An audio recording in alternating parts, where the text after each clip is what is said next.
As soon as we've started to do that work, shine a spotlight on these folks that are working sometimes in really terrible conditions, funding starts to come in to support these workers. Hi, I'm Belden Mankus. Welcome to the Purposeful Strategist, the podcast that shifts the conversation about purpose and strategy from what organizations should do to what business leaders actually are doing and what they've learned along the way. My guest today is Vanessa Harwood-Whitcher, Chief Executive of the Institution of Occupational Safety and Health, sometimes known as IOSH. With 50,000 members across 135 countries, IOSH is the voice of the occupational health and safety profession.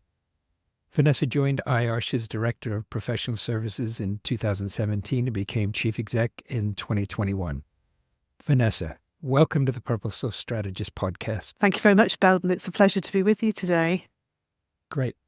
Maybe we could start just by defining our terms. Share with me what you understand about the word purpose in the context of organizations. I think it's why they exist. So the reason that they exist, that could be for commercial reasons in terms of serving customer needs in a market. For us as a charity, there's a more social purpose to that. So yes, we serve customers, we serve members, but it's with a greater good in mind in terms of public benefit and impacting the world. Our purpose, I think, is particularly significant, and hence why it's so necessary to be really clear around it.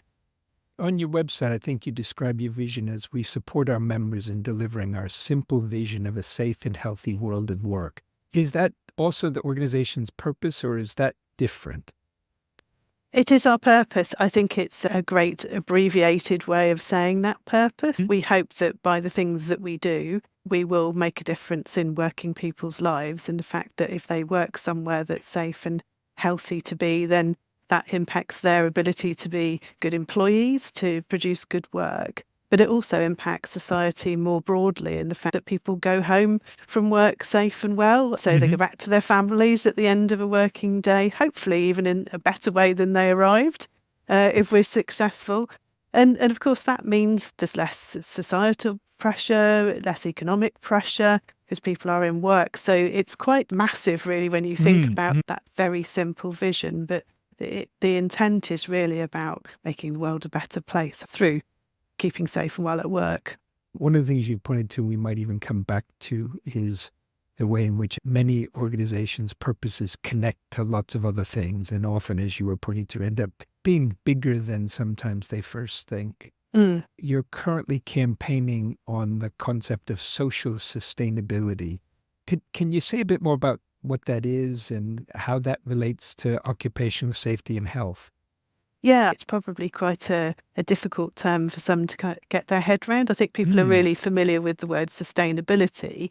I think, however, people tend to go to the triple bottom line, and they tend to focus on financial sustainability or environmental sustainability as being the first places to go. IOSH has taken a particular stand on social sustainability, so the people element. We believe absolutely in that triple bottom line around sustainability, but we want to draw attention to the fact that if you don't look after your people and put them front and centre of your business, then the other two are kind of a moot point. We believe that putting people first, and that is essentially what social sustainability is something that all businesses should be paying real attention to. And hopefully they derive benefits in terms of finances and also the environmental impact that their people are having on the planet. So they're connected, but for us, people first. The phrase psychological safety comes up a lot nowadays. Is that part of your remit, or is that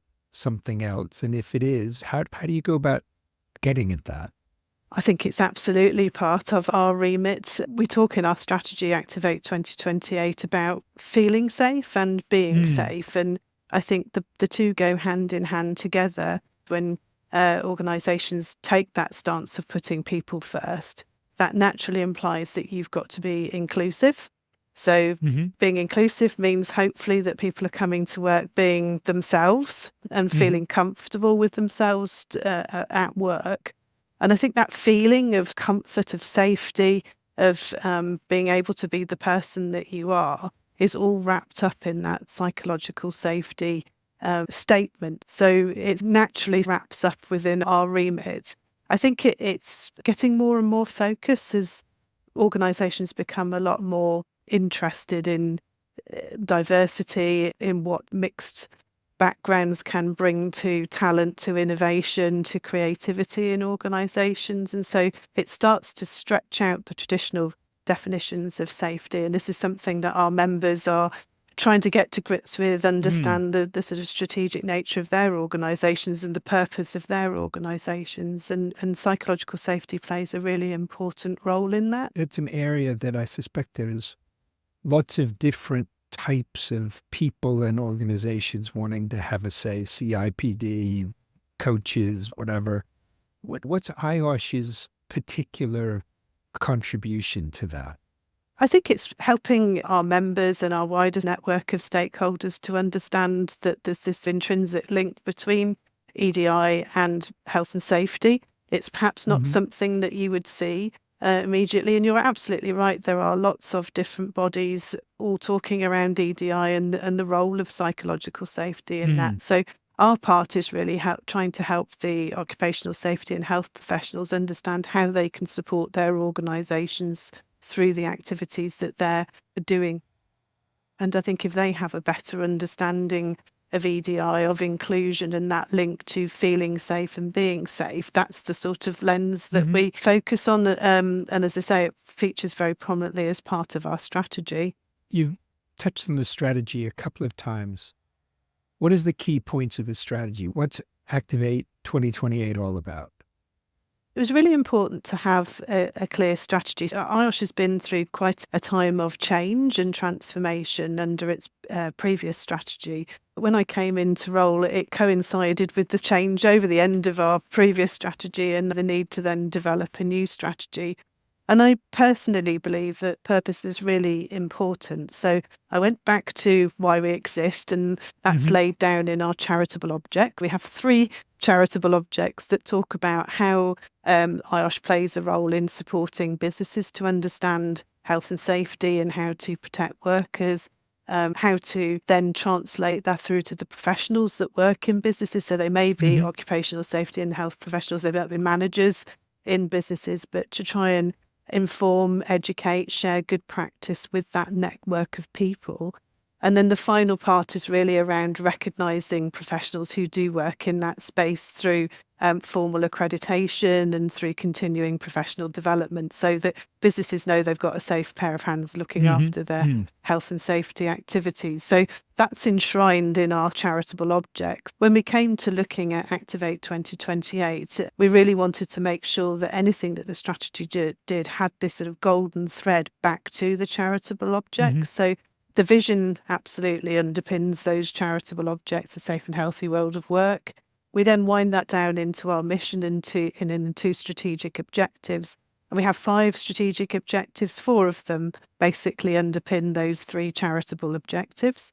The final one is to make sure that we're set up in a way that can deliver those charitable objectives. So it's really a golden thread that aligns absolutely our purpose back to why we were formed in the first place. Those charitable objectives go back to something like 1945 when we were formed. They're enshrined. We check that they're still relevant and have meaty discussions around that. And I think nothing really has ever swayed us away from that core purpose. So Activate 2028 was designed to make sure that we deliver against those objects and to make sure that it was really clear to our stakeholders, to our members and to colleagues who work in IOSH and all the volunteers that support IOSH so readily as well, that everybody knew exactly what it was that we wanted to achieve over the next 5 years.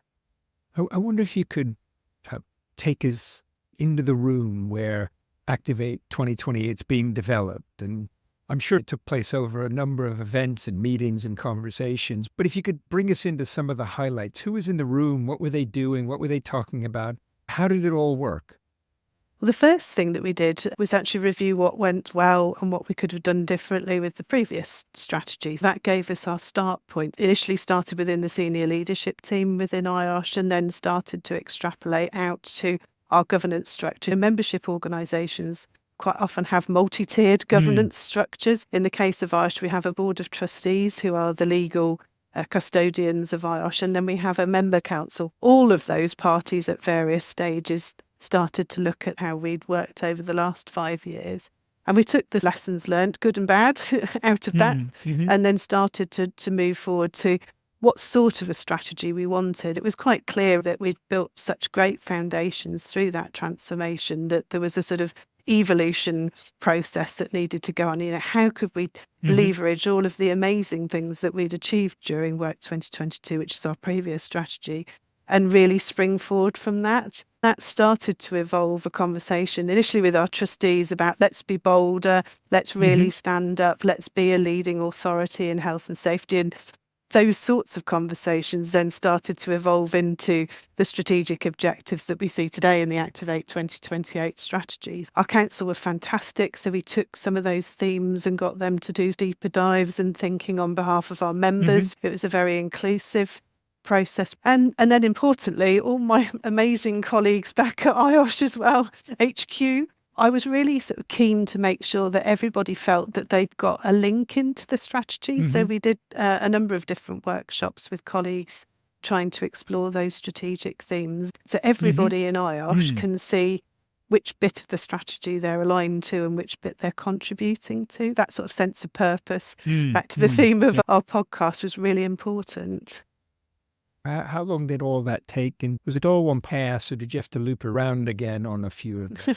Definitely looping round. I mean, I think, again, the nature of membership organisations is naturally one of collaboration. So things do perhaps take longer than in a commercial organisation. It was probably around 10 months, something like that. So a reasonable amount of time. But I think the output has been a strategy that's really clear, that is owned by our colleagues at IOSH, our board, our council, our members, and that people can articulate very well. When I hear you describe it, it all sounds very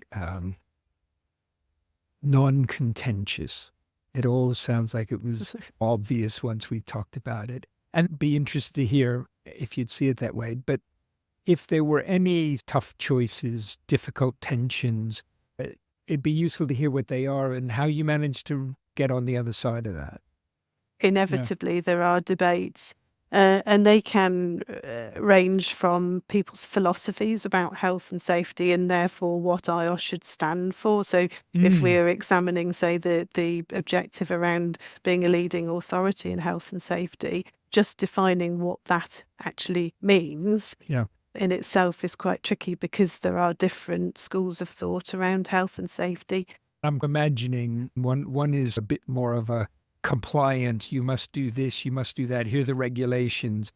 And maybe in contrast to that, something that's a bit more behavioral, it's all in people's mindsets. Is that one of the tensions, or would you describe it some other that's way? quite often the sort of debate, and where heated passions will come in, that one group will see behaviour as being the absolute be-all and end-all, another group may see the more compliant. And of course, the truth is that it lies somewhere in between the two. You have to make sure that you're compliant in businesses in this country.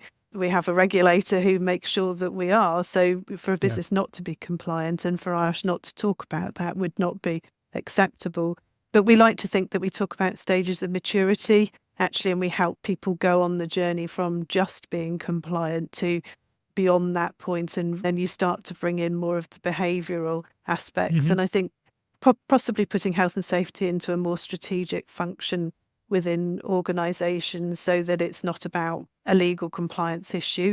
Of course, that's important, but it's about how am I going to help this business achieve the things that it really needs to do. Talking about health and safety in that more strategic way is going to be uncomfortable for some and for others much more palatable. So those are the sorts of discussions where they come about because our governance structure has members in it and they will be of these different opinions. And it's important that they're heard and that we get to a conclusion about where we want to be. We looked at risk appetite with board members, with our trustees, and of course they're all in different jobs with different backgrounds and experiences, and so there will be varying risks that people find palatable and others that, not so. So again, weaving our way through that consensus is important.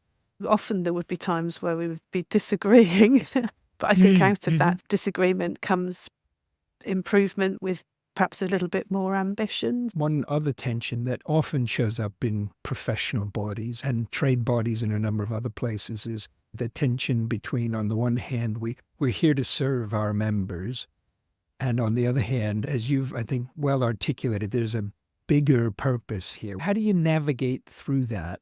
Because it seems to me that must show up in all sorts of times and places. This is the 5th professional body that I've worked in, so I recognise that very well. That's why we did that sort of golden thread exercise of going back to why do we exist? As a charity, you have to exist for public purpose. If we're not serving that, that's problem number one. The charitable objects guide how we will deliver our public purpose, and the charitable objects talk about members. So clearly they are absolutely at the core of what we do, and they are really important that we know, we understand, we listen to our members. And our charitable objects also ask us to talk about those who can influence workplace health and safety, and that is not just members, that's people who might work in the profession who don't want to be an IOSH member. It could be leaders within an organisation. It could be governments. It could be regulators. It could be people like the World Health Organization, the International Labour Organization. Our enshrined charitable objects give us permission to work beyond the membership. So it gives us the purpose, and that helps us to find the balance as well. What I hear in that actually is something you said gives you permission. And I think that's right. But it also strikes me in some ways it gives you the obligation to not be just about your members. And I don't want to minimize that. I can see how some organizations almost get captured by their members. And you might argue, well, that's what's supposed to happen. But it's always felt to me like that's, in the end, a rather self-defeating. It doesn't sound like that's where you're coming from at all. But equally, you have to recognize they kind of fund what we're doing. Yes, I mean, within IOSH, the model is that the members fund their own activity.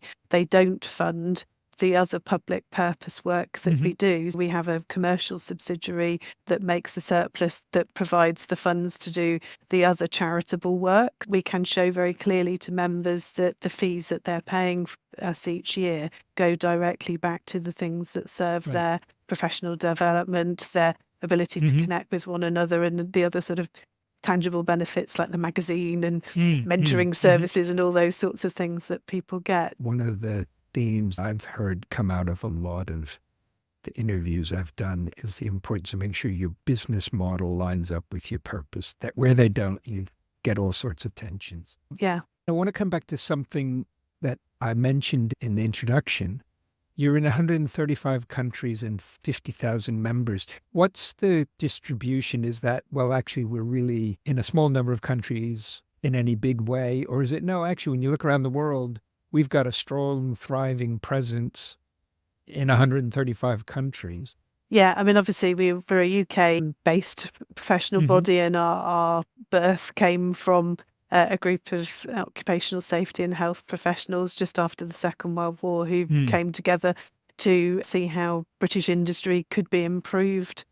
Our heart is from the UK. However, like many professional bodies, we work with territories outside the UK, and that's growing. Around 80% of our membership is based in the UK.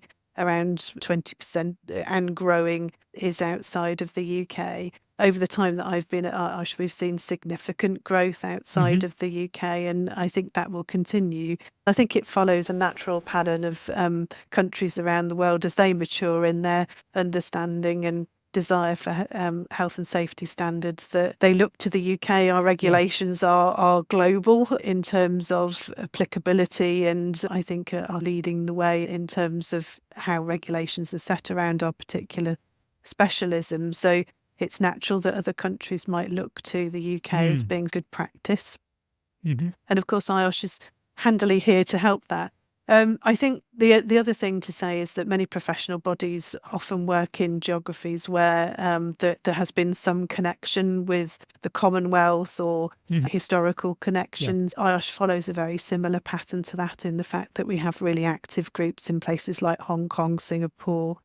And then Middle East, again, would be another area where we see really booming member and very engaged member activity. And then more recently, with some of our charitable work, we've been capacity building in countries where we really want to see health and safety standards embedded into regulation and into business. And we're seeing, again, quite amazing growth of members around those areas where we've worked with strategic partners to shine a light on health and safety in those countries. And the members that were in those countries have helped lift up the standards, which is just amazing to see. We don't consider ourselves to be a UK membership body. We see ourselves as a global body that just happens to be based in the UK. Very interesting. I'm sure that's going to be an interesting development over the next, I'll say, 5 or 10 years, as that balance might continue to shift. With predictable tensions if we're global. Why most of our people in London or in the UK. That's right. And I think that will be part of our journey as we mature as an organisation to look at where we put people in the world, where we put our resource, how we make sure that there's an equitable access to the services that we provide our members. And a lot of that lies in building communities, I think. The wonderful thing about membership bodies as well is that people don't necessarily want to just work with professionals in the countries that they happen to be based in. And again, this links to one of our strategic objectives about linking diverse professionals together. It doesn't necessarily have to be IOSH itself that is providing all the guidance. This is member to member. So the more we can use technology to help create links between people and access to resources, the better. Just changing the subject a little bit, learning and development are clearly themes that run throughout your career. To what extent did you bring some of those ideas into the strategy development process? That's a good question. A bit like we were talking about with the sort of maturing of health and safety.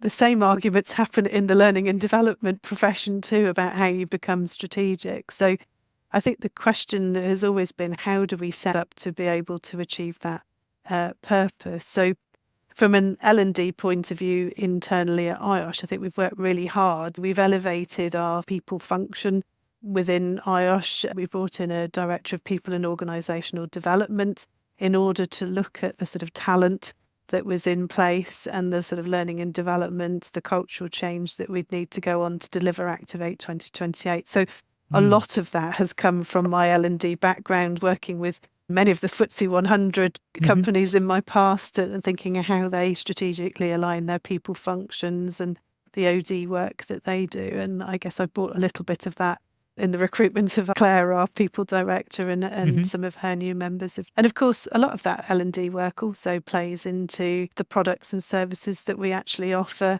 our members and businesses in the world. How are you looking to grow that membership, and where is it going to come from? Are you mostly looking outside the UK, and is that growth so far people going, we want to be part of this? Where on the planet can we find a good source of information and colleagues and, you know, all the rest of that? Where can we go? Or are you targeting certain markets and doing membership drives? I mean, I think first and foremost, we're about quality, not quantity. Our strategy guides around that, and our charitable objects guide around the fact that we want good quality health and safety members because they are the people that will provide the public benefit that our charitable purpose demands. We want to grow, but it is very much framed in the fact that we want people to sign up to our standards to be able to demonstrate continuing professional development against those. We would rather have people who are a safe pair of hands for the organisations that they work for. Whilst there are a large number of UK members, the businesses that they work for are ever evolving. We're living in such uncertain times that it's probably taking our UK members to places that they may not have imagined they would end up in. So social sustainability being one thing, thinking about things like technology, how that will change the world of work, the use of AI, for example, in that. So there are ever evolving roles within health and safety within more mature markets like the UK. I think we'll always see growth coming from the UK. It's just that it's perhaps around how the profession gets stretched out and redefined as the businesses that they're working for change and evolve. I think where we see opportunity is within our capacity building work. So I referred to some of the work that we've been doing in Ghana and Nigeria. And this is where we're working with strategic partners such as the International Labour Organization and the World Health Organization, where they are focusing on specific sectors in the world, so agriculture, trying then to look at how we can bring health and safety standards to those workers. Typically, these workers will be in the informal economy, so won't have formal job contracts and probably go under the radar of the government. As soon as we've started to do that work, shine a spotlight on these folks that are working sometimes in really terrible conditions. Funding starts to come in to support these workers. We're seeing amazing change in their working circumstances happening already. And of course, that increases the demand for people that then can support those mechanisms. We see a natural growth of membership coming from those activities as well. It's really about market segmentation and looking at where we can bring our skills best as an organisation to serve those markets. I suspect there's a lot of stage of maturity of the country, of the market, in terms of what help do they need, what demand is out there. One of the things I've seen is that as purpose grows, there's a question of should we be doing that or not? To what extent do you find yourself abutting questions of modern slavery and workers' rights? And how do you navigate that? As you said, the profession's getting stretched. How do you think your way through that? We were part of working parties around the Modern Slavery Act in the UK when that came about. More recently, we've joined the Global Coalition for Social Justice, which looks at labour rights as part of human rights. I guess where we will go is that if there is a direct link to occupational safety and health, so in social justice we can demonstrate that, then we will stand up, be that leading authority again, which is linking back to our purpose within the strategy to lobby around those issues. We may not always be the delivery arm of that. Sometimes our role is about linking people together rather than necessarily delivering. We have various decision-making tools within our internal governance framework as well that allow us to select the right relationships to go into where we are going to have the best impact. Everything is aligned all the time back to that strategic purpose, because I think there is a real danger of being pulled from pillar to post. Most people that work with or in IOSH are very passionate about saving lives. And so it's quite hard actually to say no to something because there will be a consequence to that. You described a decision-making tool. If I saw it, what would it look like? Yes. It's a very large spreadsheet. Okay. And it helps us to hone in on some key principles that we've agreed with our board, which go back to that risk appetite that we were talking about, or the boldness of where we want to go. It links into our strategic purpose. It links into our membership and what they want from us. And it also brings in other things like political stability in countries, this appetite for occupational safety and health. How much of a effort would we have to put into a country potentially to change standards? It looks at lots of different factors and through some very clever calculations gives us a sort of RAG rating of those opportunities. And whilst it won't bring out an answer of yes or no, it gives us the intelligence to be able to have an informed debate or to go into an opportunity with our eyes open. Yeah. What advice would you give to other CEOs as they think about their own organization's purpose and strategy? Keep it simple. It's really easy to get bogged down with the intricacies of target markets and the nuances of that. For professional bodies, it's massively complex because of the different nature of audiences that we serve. You can lose sight of why you exist. So seeking why you exist in the first place, checking that it's still relevant, amending it if it's not, but then being really clear around the vision, the mission, the strategic objectives, how that weaves its way down into the organisation so that everybody really understands that. and keeping that as simple and as clear as possible. Yeah. Anything we haven't touched on that you'd like listeners to know? I don't think so. I feel personally that purposeful leadership is really important. In organisations that I've worked in the past where there hasn't been that clarity of purpose, you can often find financial poor performance because you're not serving the people that you set out to serve. I think you often find really demotivated staff who don't know why their job counts and what difference they're making to the organisations. It's something I've picked up many times over in my career and really made an effort, give clarity of purpose for folks and to lead through that. If you don't have it, you can see the wheels come off quite quickly. Yes. Anything you'd like to ask me? What's the number one thing that you've heard from our conversation today that you would think is a pearl of wisdom, if any? I'll give you 3 for the price of 1. Oh, thank you. One is keep it simple. It's so obvious and yet often so hard. really difficult to do.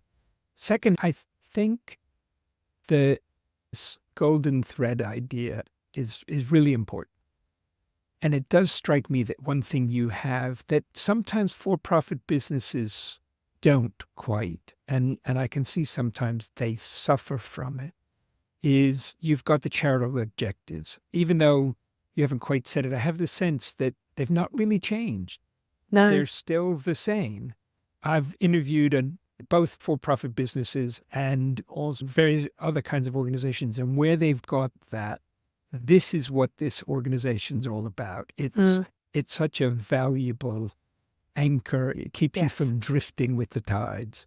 And then I guess the other thing that really caught my attention in there is the way you're moderating your engagement in different markets, different countries. And at times you've used the phrase capability building. One could even view it, we're creating the market. We're creating the framework that's going to give us demand for membership. That's all part of our charitable objectives. But I think that's a really good framework for lots of organizations to be thinking about how do we change the world so it's easier to do what we're actually here to do. If you think of successful commercial organisations, that's exactly what they do, isn't it? They don't think down a level from that. They start with what difference are we making to humankind?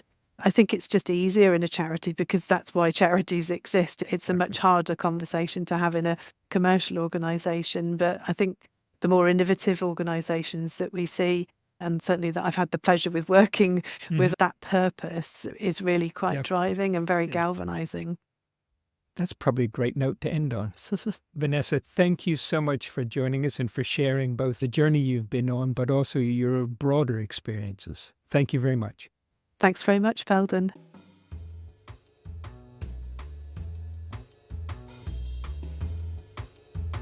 Thank you for joining us for this episode of The Purposeful Strategist. Please email any suggestions or questions to belden@menkes.com. And if you enjoyed it, don't forget to subscribe. Thanks again, and join us soon for the next episode of The Purposeful Strategist.